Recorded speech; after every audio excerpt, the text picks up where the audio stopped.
Hey, this is our presentation on Gestalt theory. So I'm going to be talking about the historical origins of Gestalt therapy. It's a psychotherapy practice which was originated in the 1930s. It was devised by psychoanalyst Frederick Perls and his wife Laura.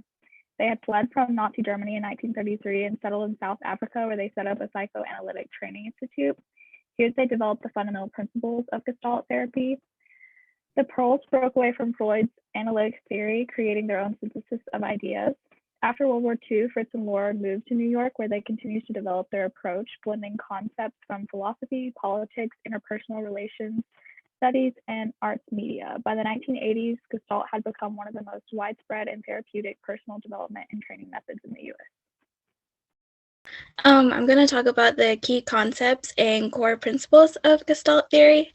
So, Gestalt therapy is based on an existential and phenomenological approach that leads to a better understanding of people and how they behave based on their ongoing relationships with the present environment. So, therapists focus on helping group members with their perception of their reality. This is carried out by having people explore their internal and interpersonal world in relation to the outside world. This is achieved by helping create and then increasing their personal awareness.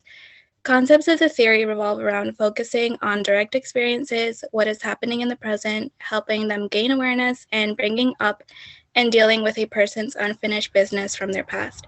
The list also includes focusing on energy and blocks to it, contact, and nonverbal cues. The main goal of Gestalt therapy is to attain awareness and greater choice. Having awareness allows for the person to know themselves and their environment, to accept themselves, and to be able to make contact. This allows for group members to focus on their own awareness process that enables them to be responsible and selectively and discriminately make choices. I'm going to talk about the change process and how Gestalt therapy helps you create change. Essentially, it creates change by gaining the individual's awareness of the present moment. And according to the textbook, Gestalt theory focuses on thinking in terms of experiments rather than techniques. So an example from the text was talking about problematic relationships with a friend. So the leader of the group may ask one of the members to talk to an empty chair or talk to another member as if they were talking to that friend. An empirical study using Gestalt theory. So I found a study that was looking at Israel prisoners in a high security prison. There were about 25 members in total. They were between 20, 65 in age. Majority of them were under the age of 40. They were a total of 10 sessions with about a 2-hour duration. And the main focus of the study was to target unwanted behaviors such as, substance use, anger, aggression, and just violence in general. So Gestalt therapy was used specifically using role play to target a member's difficulty with anger and aggression. So specifically in the study, the leader asked one of the members to use the empty chair technique. So briefly, I believe briefly talked about what that was, and essentially it's just talking to an empty chair and saying the things you would say to that person. And during the technique, the members discussed anger towards his wife, and just overall the findings of Gestalt theory in the study was successfully used to create a sense of overall awareness of the prisoner's behavior. Okay, so the potential ethical or other limitations related to employing Gestalt theory. So Gestalt theory can be seen as overly provocative technique to apply to traditional families. Um, so the issue is what they mean by that is that part of why Gestalt theory works is because it's trying to elicit certain emotions. It's trying to bring it out to the forefront. So Gestalt therapists often become highly personal with their clients by challenging and confronting them to put into practice what they learned in therapy. this could often be too intense for people, and that's often what it or whenever there are issues, that's what tends to be the issue. Some people need a lighter guiding hand, um, but that's not the point of the theory itself. A premise of this approach is that a client has the ability to affect every aspect of their individual lives, and they have all the resources available to them for change. This is a very unrealistic idea. For many people, for families facing poverty, that face poverty or discrimination, certain resources are not available. Usually, to account for this hole in the theory, therapists must adjust their assumptions to better examine how the resources are constrained. Another very important aspect of the theory that needs to be improved upon that I saw through my research of trying to find the limitations of it is, especially in modern day therapy, what they will also do is collaboration is very popular to help find the people resources. Also, they encourage clients um, to find things within their community, resources within their community, maybe family members that might be able to connect them to more resources. The modern day Gestalt theory very much tries to cover this gaping hole in the theory itself because it is very prominent and it's a really big issue.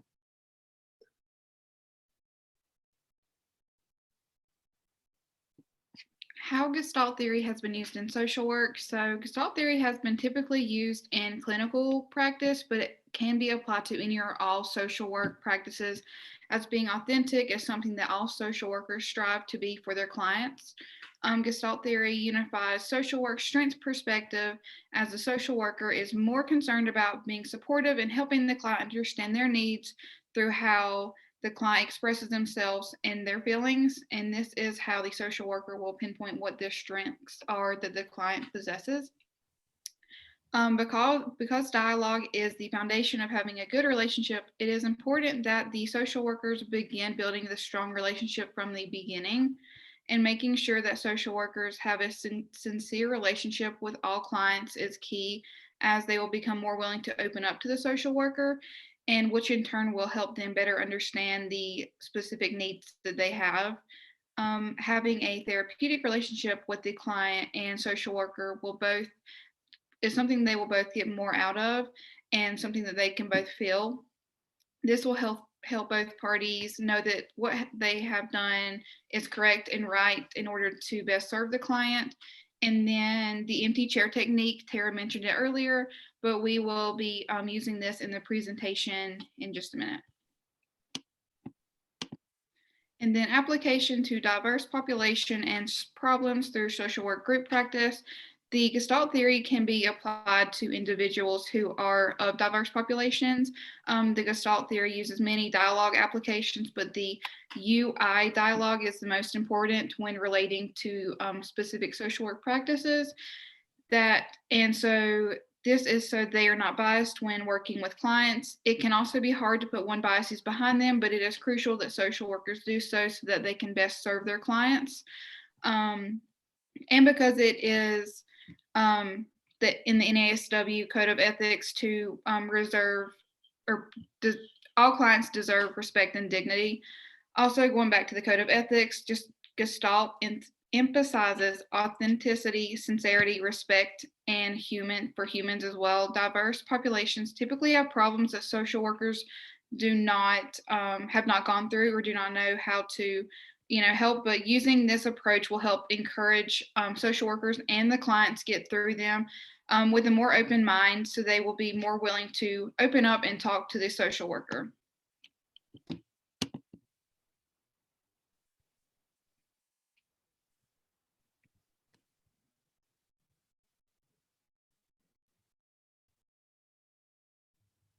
Okay, for the next part of our presentation, we're going to be going through our skit. And in this, we're going to be utilizing the empty chair technique, while also the facilitator is going to be noticing some physical movements that might show that the person is nervous. They're going to draw attention to that, but you will see in the skit.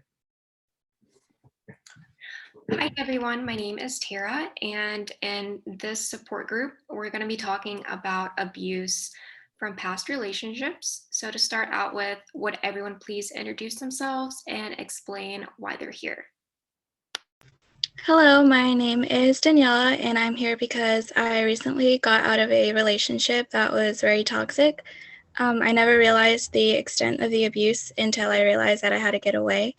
I just want to talk about it and have this weight off my chest. Hi, my name is Mary, and I'm here today because I just got out of an abusive relationship with my longtime boyfriend. It was really hard to leave, and even though the relationship was abusive, I miss him. He's been trying to reach out to me, and I decided to come here to try and find other people who may be dealing with a similar situation as me. Hey, my name is Kayla. I'm here because I got out of a relationship about a month ago and I've had a hard time finding anyone to talk to. My boyfriend was mean to me when we were together and it took me a long time to get the courage up to leave. He didn't hit me, so I guess he wasn't that bad, but he told me that if I left him that no one would love me and that he would harm himself if I did. Oh, hi guys, I'm Tanner. I'm here today because my psychiatrist recommended I came here to help deal with my past issues with my significant other. I don't know, they were honestly really cruel and always put me down. Luckily, I got away, but I don't know, it still bothers me. Um, Even today, I can hear their voice in my head anytime I get overwhelmed. First, I just want to thank everyone for sharing. I can only imagine how difficult that must have been. Tanner, you briefly mentioned that this group was referred to you. If others don't mind sharing, how did you come to find this group? My best friend saw an ad on Instagram and shared it with me. She thought that I could benefit from this group and to also see that I was not alone with this. I went to a domestic violence shelter in my hometown looking for resources, and the lady there gave me a flyer about this group and told me that I might benefit from attending. So when I broke up with my boyfriend, I moved back in with my mom, and she noticed that I was struggling. Last week, she mentioned to me that she saw a flyer about the group at the grocery store. So I just figured that it was time that I get help and try to find someone I can talk to so that I can move on. Well, thank you everyone for sharing. Let's have everyone go around and really briefly mention some goals that they would like to get from coming to the group. I want to learn how to be more confident so that I never reach the point of being manipulated like that again. I hope to gain some reassurance after leaving the relationship. I've been having some internal struggle with leaving. I know I deserve better, but I don't know. I just feel really lost and need some guidance on where to go from here. For me, I'm just having a hard time being on my own. So learning how to be independent is my first goal. Also, I would like to learn how to, love myself again. For so long, I heard that I wasn't good enough, so I started to believe it. So I feel like gaining my confidence back and being the person I was before I got into the relationship would be another goal. I'm tired of honestly my ex having so much control over me. It ruins every aspect of my life, and I'm sick of it. I'm hoping this will help. Tanner, I noticed you seemed a little agitated, messing with your hands a lot. Would you care to share with the group what it was like sharing your experience? Oh, sorry, was I'm sorry. I'm honestly really nervous to be here. I already have a hard time talking about my past with one person, so trying to explain it to a group of people is terrifying.